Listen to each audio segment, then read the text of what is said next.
Spidey Across the Spider-Verse, the Mm. sequel to Into the Spider-Verse. Similarly, it's part one. They dropped the part one thing just because I guess they didn't want people put off. It's another 2.5-hour jobby. Now it is tremendous. I loved Into the Spider-Verse. And they go to great lengths to make this bigger, not just in terms of like set pieces and craziness, but actually in terms of characters and the multiple levels of plotting it works on.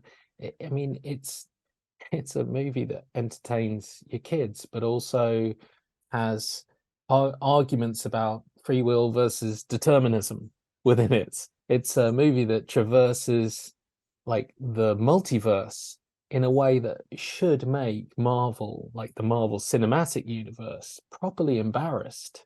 You know, it does it with so many different versions of characters, but given depth and design and kind of logic, even if it feels so wide and far-reaching. I mean, it's funny and ridiculously stylish.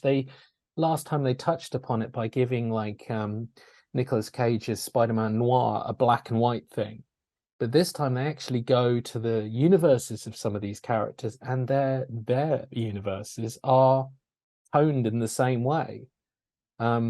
So you know, Spider-Gwen has a beautiful palette where the walls are weeping because there's several like emotional set pieces, and it's so innovative and imaginative in terms of sheer design.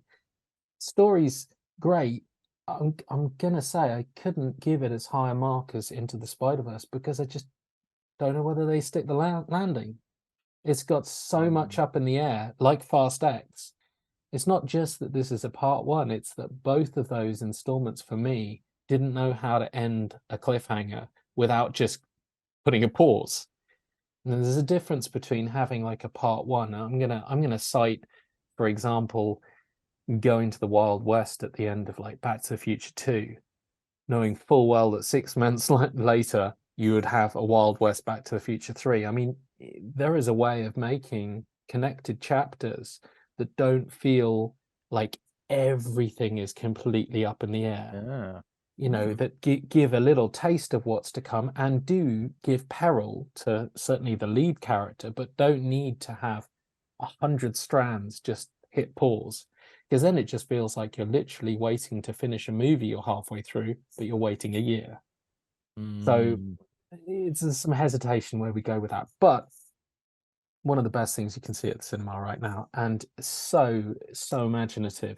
I would strongly recommend going into that and just going with the wow factor, as it'll leave you thinking about it afterwards, which is always the sign of a good movie.